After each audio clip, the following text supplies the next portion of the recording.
এটি পুকুরে একটি সাপ এবং ব্যাঙ একই সাথে বসবাস করত। অন্যান্য সাপ আর ব্যাঙের মধ্যে দুশ্মনী থাকলেও এদের মধ্যে ছিল খুব ভালো বন্ধুত্ব।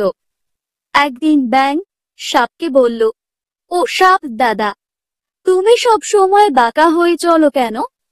সোজা হয়ে চলতে পারো না? সাপ বলল, না, আমি সোজা হয়ে চলতে পারি না। তারপর হঠাৎ একদিন কিছু লোক এসে সাপটিকে পিটিয়ে মেরে সোজা করে রাখলো। ব্যাঙ এসে দেখে সাপটি মরে সোজা হয়ে আছে।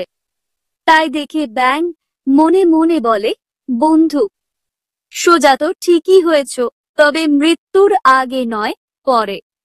এই গল্প থেকে আমরা শিখলাম, মানুষের মধ্যেও কিছু মানুষ আছে যারা আজীবন বাঁকা পথে চলে, তবে তারা মৃত্যুর পরে সোজা হবে।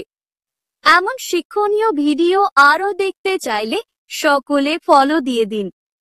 আর ইউটিউব থেকে দেখলে প্লিজ চ্যানেলটি সাবস্ক্রাইব করে দিন এবং বেল বাটনটি প্রেস করে দিন, যাতে সবার আগে সব ভিডিও আপনার কাছে যায়।